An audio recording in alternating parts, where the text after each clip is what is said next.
হতে পারি, আমরা শিক্ষার দিক থেকে পিছিয়ে থাকতে পারি, আমরা উন্নয়নের দিক থেকে পিছিয়ে থাকতে পারি, কিন্তু ইমানদারির দিক থেকে আমরা তোমাদের চেয়ে পিছিয়ে নই। আমরা তো আল্লাহর পয়গম্বরের সেই হাদিসকে বিশ্বাস করেছিলাম, লা ফাজলা লি আরাবিন আলা আজম, আরবে কোনো ভেদাভেদ নাই। লা ফাজলা লি আসওয়াদা আলা আহমার আলা আসওয়াদা, সাদা চামড়া কালো চামড়ার উপর কোন বিশেষ বৈশিষ্ট্য রাখে না। তুমি যেই অঞ্চলের হও, তোমার গায়ের রং যাই হোক, তোমার মুখের ভাষা যাই হোক, তোমার অর্থনৈতিক অবস্থা যাই হোক না কেন, আল্লাহ পাকের সৃষ্টি হিসেবে এক আদমের সন্তান, এক মা হাওয়ার সন্তান হিসেবে তোমরা সবাই ভাই ভাই। এই ভ্রাতৃত্বের মর্যাদা ওরা আমাদেরকে দিতে চায় নাই। ওরা আমাদের হাত ধরতে ওদের হাতের মধ্যে ঘৃণা লেগেছিল। ওরা আমাদেরকে বাঙালি বলে গালি দিয়েছিল।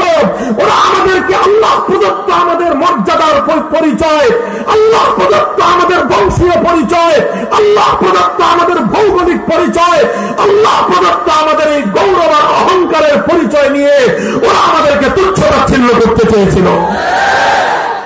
এটা ছিল ইসলামের মূল চেতনা পরিপন্থী। এটাই ছিল ইসলামের শাশ্বত সাম্য বিরোধী। এটা ছিল আমার পয়গম্বর মুহাম্মদ আরবি সাল্লাল্লাহু আলাইহি ওয়াসাল্লামের 23 বছরের ইনসাফ এবং ন্যায়ের শিক্ষার পরিপন্থী। এটা ছিল আল্লাহর কোরআনের অমোঘ বিধান। এর কথা বিবেচনা করলে উলামায়ে কেরাম সত্যিকার অর্থে কোনদিন ওয়ারাসাতুল আম্বিয়া হতে পারবেন না। আমাদেরকে চায় কিছু মানুষ আমরা যেন কুপমণ্ডুক হয়ে যাই, ওরা চায় আমরা যেন মসজিদে বন্দী হয়ে যাই, ওরা চায় আমরা যেন মাদ্রাসায় বন্দী হয়ে যাই। কিছু মানুষ চায় আমরা যেন মসজিদ মাদ্রাসার গণ্ডির বাইরে দুনিয়ার জগৎ নিয়ে ভাবনা ছেড়ে দেই। হে আলেম সমাজ, আমরা যদি তাদের কথা মতো শুধুমাত্র মসজিদ মাদ্রাসা নিয়ে নিজেদের চিন্তা ভাবনাকে সীমাবদ্ধ করে রাখি, তাহলে সেটা হবে নিজেদের হাতে নিজেদের কবর রচনা করা। আল্লাহ পাক রব্বুল আলামিন আমাকে এবং আপনাকে, আমাদের যাদের বুকে আল্লাহ আসমানি ওহীর ইলমের আমানত রেখেছেন, আসমানি ওহীর ইলমের আমানত রেখেছেন আমাদের পক্ষে, আল্লাহর রাসূল সাল্লাল্লাহু আলাইহি ওয়াসাল্লাম তার ঐতিহাসিক ঘোষণার মাধ্যমে আমাদেরকে ওয়ারাসাতুল আম্বিয়া হিসেবে ঘোষণা করেছেন। আল উলামা ওয়ারাসাতুল আম্বিয়া ওয়া ইন্নাল আম্বিয়া লাম ইউওয়ারিসু দিনারান ওয়ালা দিরহামা ইন্নামা ওয়ারাসুল ইলম ফামান আখাযাহু আখাযা বিহাজ্জিন ওয়াফির। আলেমগণ হলেন নবীগণের উত্তরাধিকারী। নবীগণ দুনিয়াতে কোন দিনার দিরহাম টাকা পয়সার উত্তরাধিকার রেখে যাননি, বরং সমস্ত পয়গম্বরের উত্তরাধিকার হল আসমানি ওহীর ইলম। যারা আসমানি ওহীর ইলম বক্ষে ধারণ করলো, তারা পয়গম্বরদের পূর্ণ উত্তরাধিকার নিজেদের হাতে ধারণ করলো। আম্বিয়া কেরামের উত্তরাধিকার কি ছিল? আম্বিয়া কেরামের জগৎ কতটুকু ছিল? পয়গম্বর আলাইহিমুস সালাতু ওয়াস সালামদের কর্মপরিধি কতটুকু ছিল? ও দোস্ত, কোরআনে পাকের ইতিহাস খুলো। আল্লাহ পাক রব্বুল আলামিন প্রত্যেক নবীর ইতিহাস যখন কোরআনে পাকের মধ্যে আলোচনা করেন, আমার আল্লাহ কোরআনে পাকের মধ্যে কি বলেন? ওয়া ইলা আদিন আখাহুম হুদা ওয়া ইলা সামুদা আখাহুম সালিহা। আল্লাহ পাক রব্বুল আলামিন এক একজন পয়গম্বরের ইতিহাস আলোচনা যখন করেন কোরআনে পাকের মধ্যে, আল্লাহ বলেন কি, আমি আদ জাতির কাছে তাদের সম্প্রদায়ের মধ্য থেকে একজন ব্যক্তিকে নবী বানিয়ে প্রেরণ করলাম। আমি সামুদ সম্প্রদায়ের নিকট তাদের মধ্য থেকে তাদের একজন ভাইকে আমি আল্লাহ পাক রব্বুল আলামিন নবী হিসেবে প্রেরণ করলাম। আল্লাহ পাক রব্বুল আলামিন মুহাম্মদ আরবি সাল্লাল্লাহু আলাইহি ওয়াসাল্লামকে যখন নবুয়ত দিয়ে প্রেরণ করলেন, আল্লাহ নিজেই বললেন, আল্লাহ পাক রব্বুল আলামিন ইয বাআসা ফীহিম রাসূলাম মিন আনফুসিহিম ইয বাআসা ফীহিম রাসূলাম মিন আনফুসিহিম। আল্লাহ পাক রব্বুল আলামিন জাতির মধ্যখান থেকে একজনকে নবুয়ত দিয়ে নবী বানিয়েছেন।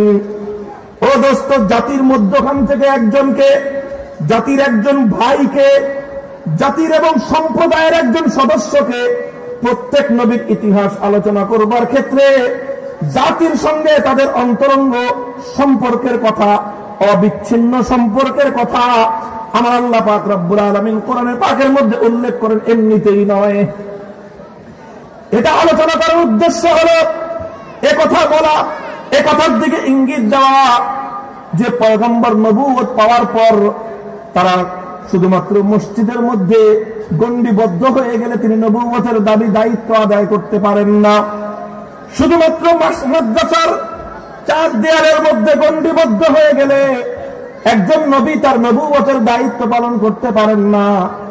একজন নবীকে যদি তার নবুয়তের দায়িত্ব পালন করতে হয় তাহলে তার জাতির প্রতিটি বিষয়ে তাকে অগ্রণী ভূমিকা পালন করা জরুরি।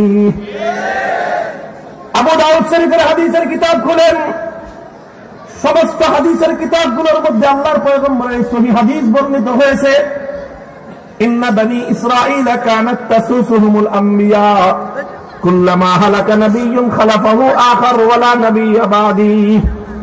আল্লাহর পয়গম্বর বলেন, আমাদের পূর্বে হাজার হাজার বছর পর্যন্ত দুনিয়াতে নবুয়ত কিভাবে চলেছে, দুনিয়ার মানব জাতি কিভাবে পরিচালিত হয়েছে, দুনিয়ার মানুষের নেতৃত্ব কারা দিয়েছে। আল্লাহর পয়গম্বর বলেন, কানাত তাসুসুহুমুল আম্বিয়া, বনি ইসরাইলের মধ্যে নেতৃত্বের দায়িত্ব পালন করতেন আম্বিয়ায়ে কেরাম। তাসুসুন শব্দটাই সিয়াসাতুন থেকে,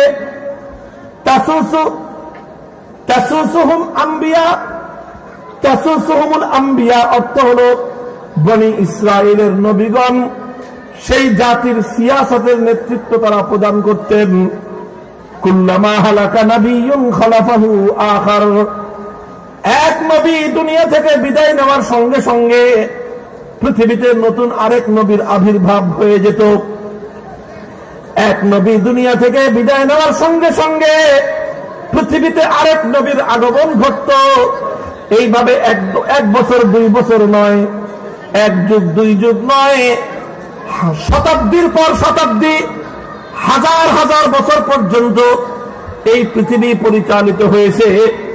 আর এই পৃথিবীতে মানব জাতির নেতৃত্ব দিয়েছেন কারা? কই আছেন আপনারা? হ্যাঁ, কথা শুনতেছেন না? আমি উলুবনে মুক্ত চালাইতেছি। তাহলে প্রশ্নের জবাব দেন, কি বুঝলেন? আনতেছি কথা আলেমদের কথা আমি বলছি। এখানে নবীর হাদিস দিয়ে উদ্ধৃতি দিয়ে আমি বললাম হাজার হাজার বছর পর্যন্ত দুনিয়াতে নেতৃত্ব দিয়েছেন কারা? ইন্না বনি ইসরাঈল কানাত তাসুসুহুমুল আম্বিয়া, হাজার হাজার বছর পর্যন্ত জাতির নেতৃত্বের দায়িত্ব ছিল নবীদের হাতে। কুল্লামা হালাকা নাবিয়্যুন খালাফাহু আখার, এক নবী বিদায় নেওয়ার সঙ্গে সঙ্গে আরেক নবী তার স্থলাভিষিক্ত হয়ে আবার নেতৃত্বের হাল ধারণ করতেন। সহিহ হাদিস।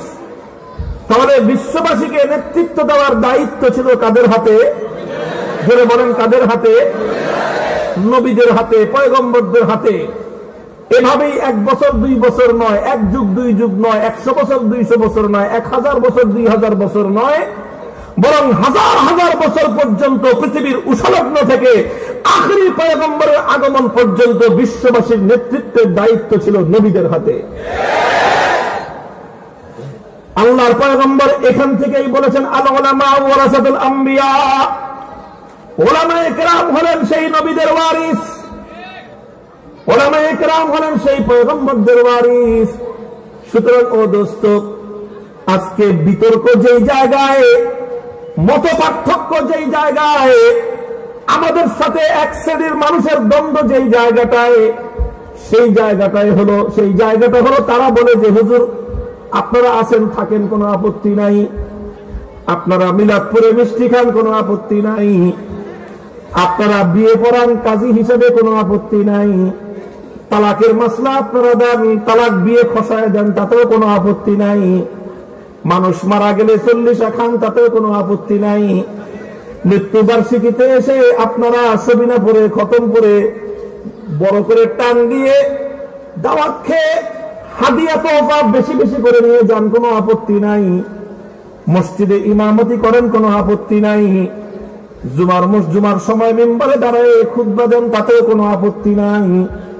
কিন্তু আপত্তিটা তখনই বাদে যখন সমাজের মধ্যে সামাজিক ভাবে, রাজনৈতিক ভাবে, রাষ্ট্রীয় ভাবে যখনই কোন কোরআন সুন্নাহ বিরোধী কার্যকলাপ পরিচালিত হয়, তখন যদি আপনি সেখানে কথা বলতে চান, তাহলে তখন এক শ্রেণীর মানুষ বলবে, হুজুর আপনার দায়িত্ব হলো মিলাদ পড়ানো, আপনি কেন এই ব্যাপারে কথা বলতে আসেন? মত পার্থক্য তো এই জায়গায়। আর আমার উপর তারা ক্ষিপ্ত এই কারণে। আমিও ইচ্ছা করলে, আপনাদের কি ধারণা মিলাদ পড়াইতে পারেন না? আপনাদের অনেকের চেয়ে ভালো মিলাদ পড়াইতে পারবে। আপনাদের কি ধারণা মৃত্যুবার্ষিকী উপলক্ষে খতমে কোরআন পড়তে পারবো না? ভালো করে পারবো। আপনাদের কি ধারণা ইমামতি, মসজিদের ইমামতি এর খতিবগিরি করতে পারি না? সব পারি। এগুলো নিয়ে তো কোনো আপত্তি নাই। আপত্তিটা হবে যখনই দেশের বিষয় নিয়ে, জাতির বিষয় নিয়ে, জাতীয় ইস্যু নিয়ে আমরা যখন কোনো কথা বলতে যাই, এক শ্রেণীর মানুষ মনে করে এই ব্যাপারে আলেমদের কথা বলার কোনো অধিকার নাই। এটা হলো নব্য জাহিলিয়াত। এটা হলো নব্য জাহিলিয়াত। আজ আমার এই সমাজের সবচেয়ে বড় ফিতনা হলো জাতির বিষয় নিয়ে আলেম সমাজ কথা বললে এক শ্রেণীর মানুষের শরীরের মধ্যে অ্যালার্জির চুলকানির উপদ্রব হয়।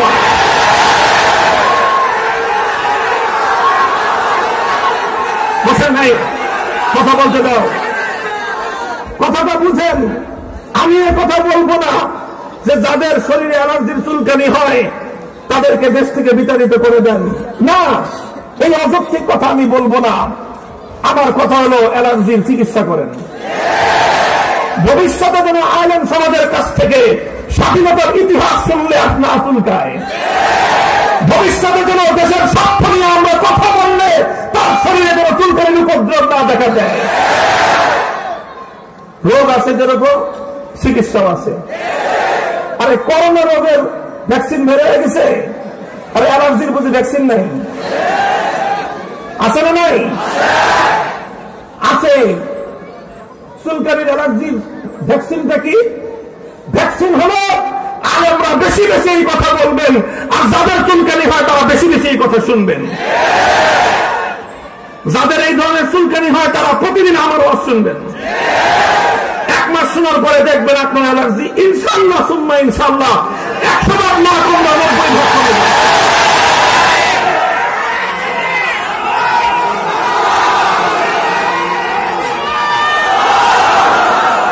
যাদের শরীরে এই সমস্ত অ্যালার্জি নাই তারা সব হুজুরদের ওয়াজ শুনবেন, অলিপুরি হুজুরের ওয়াজ শুনবেন, তারপরে খালেদ সাইফুল্লাহ আইয়ুবী সাহেবের ওয়াজ শুনবেন, মুস্তাকুন নবী সাহেব হুজুরের ওয়াজ শুনবেন, আমাদের আলেম ওলামাদের সবার ওয়াজ শুনবেন। আর আলেমদের কাছ থেকে দেশ জাতি নিয়ে কথা শুনলেই যাদের অ্যালার্জি হয় তাদের অন্য কোন হুজুরের ওয়াজ শোনার দরকার নাই, খালি আমার ওয়াজ শুনবেন। আগে এই অ্যালার্জির উপশম করেন, তারপরে অন্য হুজুরদের ওয়াজ শুনে হেদায়েত পেবেন। এটা আমি হাসি তামাশার কথা বলতেছি না, এটা আমি হাসি তামাশার কথা বলতেছি না, এটা আমি বাস্তবতার কথা বলতেছি। আজকে এটা আমার এই দেশ এবং জাতির মধ্যে সবচেয়ে বড় জাহিলিয়াত। এটা জাতির সবচেয়ে বড় ফিতনা। এই ফিতনা এবং এই জাহিলিয়াত যদি নির্মূল না করা যায়, এ জাতির গুমরাহিয়ার পথ ভ্রষ্টতা রুখে দেওয়ার সাধ্য কারো হবে না। মুহতারাম হাজিরিন, আজ ফেব্রুয়ারি মাসের 2 তারিখ উলামায়ে কেরাম ফেব্রুয়ারি মাস জুড়ে 1952 ভাষার ইতিহাস, বাংলা ভাষার ইতিহাস, 52 আত্মত্যাগ এবং কোরবানির ইতিহাস, 52 শিক্ষা এবং আমার সমাজে 52 আজকের চেতনা কি হওয়া উচিত সেই বিষয়ে আপনারা কথা বলেন। আমরা কথা বলি না, আমাদের কাছ থেকে এই বিষয়ে কেউ কথা শুনে না, না শুনতে শুনতে এই অ্যালার্জির উপদ্রব তৈরি হয়েছে জাতির মধ্যে। 1952 ভাষা আন্দোলনটা কি ছিল জানেন? ভাষা আন্দোলনটা ছিল একটা জিনিস, সেটা ছিল তখন পাকিস্তান। পাকিস্তানের দুইটা অংশ ছিল, একটা পূর্ব পাকিস্তান আর একটা পশ্চিম পাকিস্তান। পূর্ব পাকিস্তান সর্বদিক থেকে পিছিয়ে ছিল, অর্থনীতির দিক থেকে, শিক্ষার দিক থেকে, অবকাঠামোগত রাস্তাঘাট যোগাযোগ ব্যবস্থার উন্নয়নের দিক থেকে, সর্বদিক থেকে এই জনপদ এটা পিছিয়ে ছিল। এই অঞ্চল ছোট অঞ্চল ছিল, ক্ষুদ্র ছিল ভৌগোলিক দিক থেকে, সব দিক থেকে তারা বেশি ছিল, তারা বড় ছিল, অনেক বড় এলাকা, তারা শিক্ষার দিক থেকে, তারা অর্থনৈতিক দিক থেকে আমাদের চেয়ে অগ্রসর ছিল। তবে জনসংখ্যার দিক থেকে আমরা ছিলাম বেশি, ওরা ছিল কম। ওরা ছিল 5 কোটি, আমরা ছিলাম 7 কোটি। আমাদের এই 7 কোটি মানুষকে, যদিও আমরা অধিকাংশই এক কালেমা পড়নেওয়ালা মুসলমান ছিলাম, ওরাও 5 কোটি মুসলমান, আমরা 7 কোটির মধ্যে অধিকাংশ মুসলমান। ওরা যেই নবীর উম্মত ছিল, আমরা সেই নবীর উম্মত। ওরা যেই কোরআন পড়তো, আমরা সেই কোরআন পড়তাম। ওরা যে এক আল্লাহর ইবাদত করত, আমরা সেই এক আল্লাহর ইবাদত করতাম। ইসলামের দৃষ্টিতে আমাদের মধ্যে ছিল ভ্রাতৃত্বের বন্ধন। কিন্তু পশ্চিম পাকিস্তানিরা বলল কি, যে বাঙালিরা নিচু জাত, এরা আমাদের দাস হতে পারে, ভাই হতে পারে না। ওরা চাইলো আমাদের প্রভু হতে, আমাদেরকে চাইলো ওদের অধীনস্থ দাস বানাতে। আমরা বললাম যে না, এটা ইসলামের শিক্ষা নয়। আমরা দরিদ্র হতে পারি, আমরা শিক্ষার দিক থেকে পিছিয়ে থাকতে পারি, আমরা উন্নয়নের দিক থেকে পিছিয়ে থাকতে পারি, কিন্তু ইমানদারির দিক থেকে আমরা তোমাদের চেয়ে পিছিয়ে নয়। আমরা তো আল্লাহর পয়গম্বরের সেই হাদিসকে বিশ্বাস করেছিলাম, লা ফাজলা লি আরাবিন আলা আজম, আরবে কোনো ভেদাভেদ নাই।